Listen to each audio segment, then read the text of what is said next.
This problem is presented a number of different ways, but this is our first foray into part of the review I want to do, which is on the way in which I think mechanics will play a role in your E&M exam. This is the first one I want to look at that's really that's utilizing Newton's laws and electrostatics. The problem usually is phrased something about finding a relationship between theta and the other variables that are given, or finding finding a value for d involves the other variables. The current exam, though, is kind of changing this up a little bit. So what I'd like to do is take a look at this particular question. I have L, theta, and d. We know they are all related.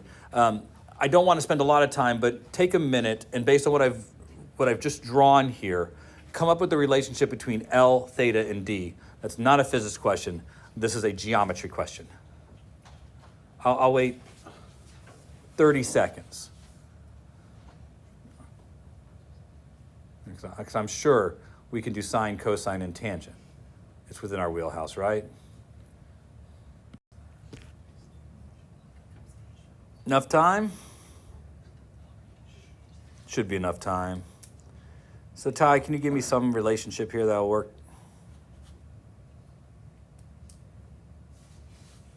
I'm sorry, I was still drawing it. So let's start with that. The only reason I'm starting with this is because in a problem such as this one, they're not going to get all of this. You're getting one or the other. Either it's going to be in terms of D or it's going to be in terms of L and theta. The problem is one way or the other. It really depends on what their goal is for the question. This problem has been on the AP exam dozens of times in different forms, and as recently as last year. Now, the way in which it was on the exam last year was in terms of D, and you'll see why, because I want to kind of explore some of the things that were in this problem. But take a moment, because you guys are smart people, assuming that this is M, that each of these has mass M, and this is being hung, say, somewhere in a gravitational field, like the Earth's gravitational field. Can you come up with the proper force expressions?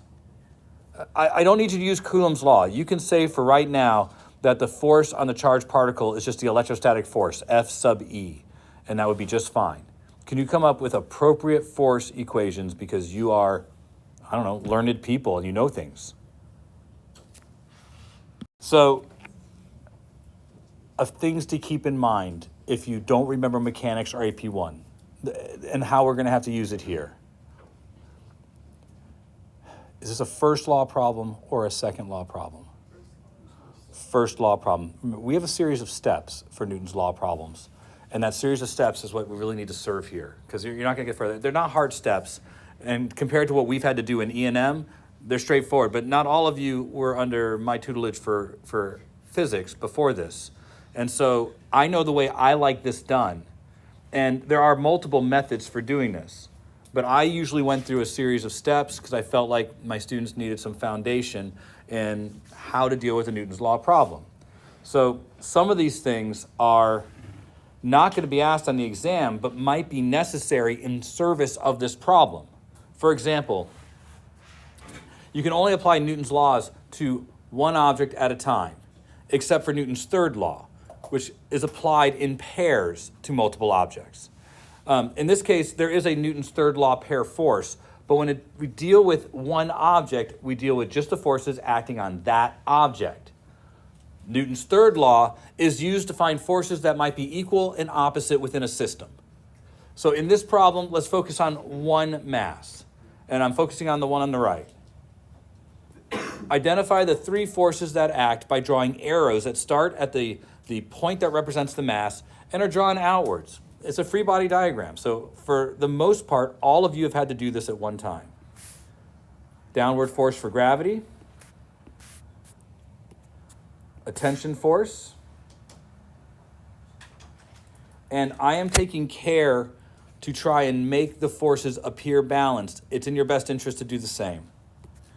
And there must be a force in this direction because the system is in static equilibrium. So, meaning that there's no acceleration to the system. In fact, it's more than that. It's not moving. It's in static equilibrium. It's static.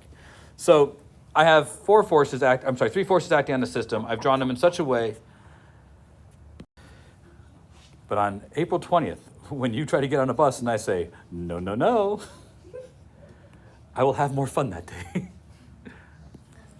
Because that means your seat now becomes my extra seat, where I will expand and live in comfort, knowing that you are sad and not going with us. You apply a coordinate system.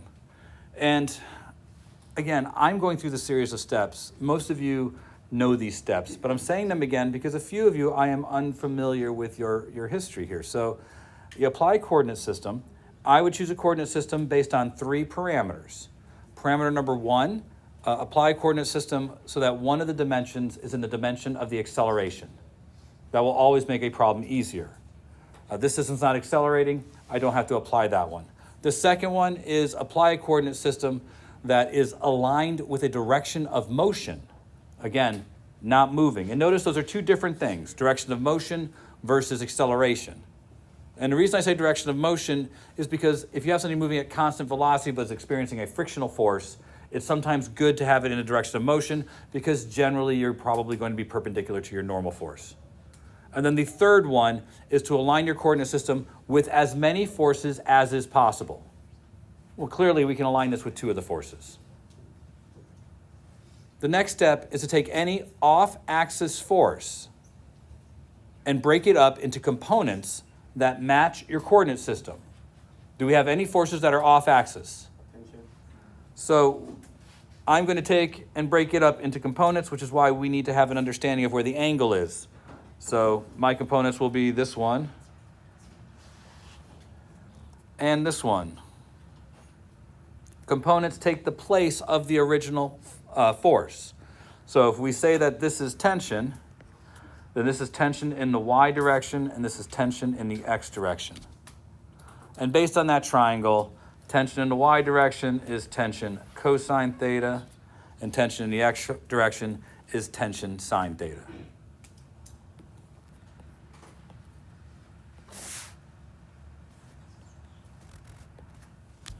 Once you break your forces up into components, the original force is unnecessary. This is a Newton's first law problem.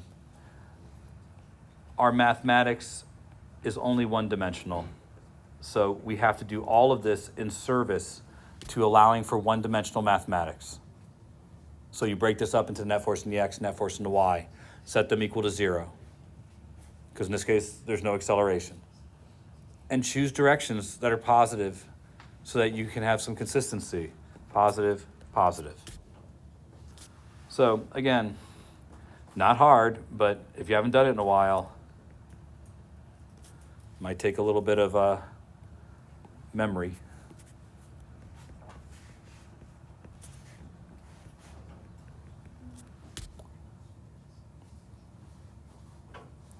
Now we've generated 2 relationships. Not a whole lot here, but we've generated 2 relationships. So with these 2 relationships, we should be able to do something. For the most part, in a problem like this, you could probably imagine we're probably more interested in something related to the charge and its effect here. But this is the analysis. I want to kind of re-emphasize something from mechanics, and that is Newton's law problems only generate a system of equations. You'll get one set of equations for each dimension, and you may have other things to use. And if you remember from mechanics, there's things like friction equals mu times the normal force, or static friction is less than or equal to mu times the normal force. These things probably won't show up here. But we have other forces, other things that can be employed here. But all you're going to do is generate a couple of relationships, one for each direction. That's the method that Newton's laws operate under, and when you're done, if that is helpful, fantastic. If it's not helpful, then you've got a problem. Now, most likely, tension is a force that probably won't be allowed in our answer. For the most part, it is more likely they're going to look at the physicalness of the problem. This particular problem was about measuring epsilon naught. They wanted to use this method to come up with an expression for the permittivity constant of free space. There's a variety of ways to do that with this method, all of them requiring that you probably know the amount of charge. So I want you to consider going the next step. I would like this to be an expression that has d and theta in it. I'll allow both of those to be in it. And I'd like you to come up with an expression for d in terms of the other variables. Because that part you should be able to do, it's just algebra. I will remind you that you can't have FE in your answer. I'll allow M, G, theta, D, Q, Q. They can all be in your answer. Any other fundamental constants? Fine. We have L. What's that? We have L. I think it's one or the other. I don't think you need both. I mean, I'll allow it, but I think you only need one or the other. So in service of the goal today, did you already eliminate tension and get an expression that has tension gone? Because that's where you should have started. You have a variety of ways to do that, but if you've been in my class very much, you know that I have a preference for a method. And that is when I see a t sine and t cosine, you just divide them, cancel out the t, and put the tangent in there. That's one of the first things you would have seen me do in a mechanics class. Tension can't be in our answer. You want to eliminate it. This is a fast way to eliminate it. It's just a version of substitution, but it works quickly. And whenever you see something sine theta and something cosine theta, consider doing that. We also know this has to be true. Or, since you know that this problem might have something to do with epsilon naught,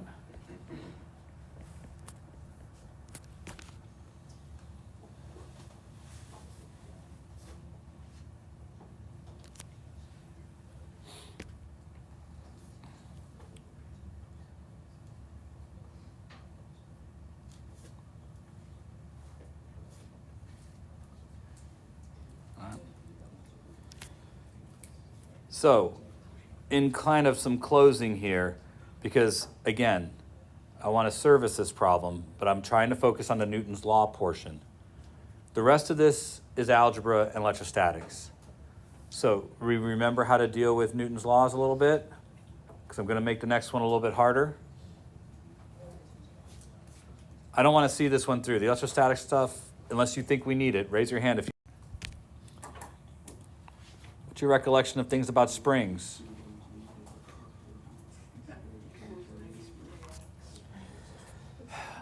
If I take this charge off of the spring, what's the spring likely to do? Probably expand. So I don't think it's a lot, but let's remind ourselves a few things about springs. Luckily, because this isn't mechanics, you won't be asked about the difference between a real spring or an ideal spring. Your springs will always be ideal, which means the spring itself is massless and its own inertia doesn't affect the length of the spring. Real springs have mass and their inertia affects the length of the spring. The tension in a spring isn't uniform throughout, stuff like that. If I start at the equilibrium position, so this would be the equilibrium position, and place a charge of mass m on the spring, it's likely to descend to a new equilibrium position. Right? Makes sense. You guys are smart enough to understand that probably happened. Springs have a restoring force. The restoring force is in the opposite direction of the displacement. So when the system was here, we were just indicating that the spring was in its relaxed state because it's an ideal spring and has no mass on its own. Here, the spring is in equilibrium, but is not in the relaxed state. The net force on the spring is at this point 0, but it's been depressed a small amount. Generally, because of the way the spring has been arranged, AP is likely to list this as delta y, because it's in the vertical direction. can you come up with a net force relationship that would help us explain how large delta y is based on the information I've already presented? Try it. It should take you 10 seconds. So let's see. Hansa, you got it? What's that?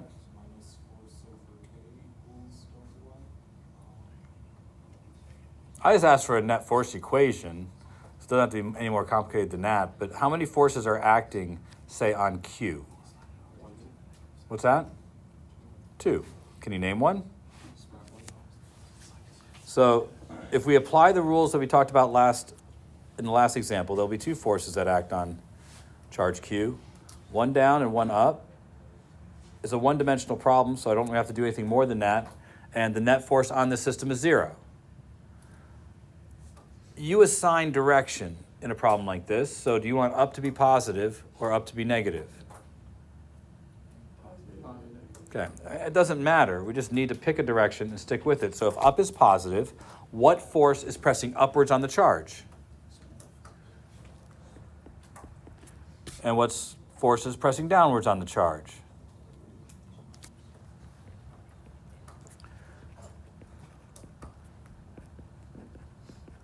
The negative sign in Hooke's law is a vector result, telling you that the force from a spring opposes the displacement. That's all the negative sign indicates. You don't insert it into an equation, because when we deal with Newton's laws, we are saying that we are taking into account the direction of each force, and we're separating it from the law in which it was spawned. So the negative sign in Hooke's law is explicit to indicate that the force opposes the displacement. But we already know that the direction of the displacement was downwards. I mean, technically we could say F equals minus K times negative delta Y if you want, to cement in our idea that, well, we assign downwards as negative, delta Y is clearly negative, and therefore the net force from the spring is positive. Yeah? Is this like Lenz's law? No. Not really, not in the same kind of sense. But I guess, I see where you're going with it. You're right, the negative side is not ornamental. It has meaning. But more in this case, X is going to be a one-dimensional vector. And this is indicating that your force opposes the direction of displacement. Lenz's law indicates the direction of an EMF due to the rate of change of the magnetic flux. So in that circumstance, yes, if we were careful about all the directions in our problem, including how we assign direction to the flux, the field and the area, yeah, the negative sign would have meaning relative to all of those things. But generally, you saw that in electronics, we tended to not do that. But you could. I don't want to if we could avoid it. All right, so take a moment to just for a second, let me take and clear this out, because I want to show you what the problem's actually more likely to be. So let me just get this distraction out of the way. What if I have another charge that I'm going to bring in place, say here?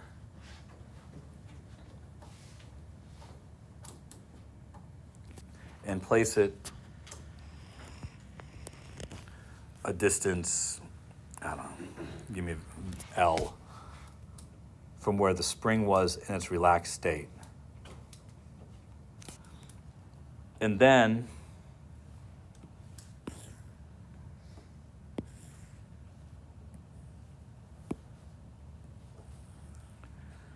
I bring back my guy from here. Is this going to cause the spring to be pushed down further, or will nothing happen? If these two are both positive, it'll be pushed down.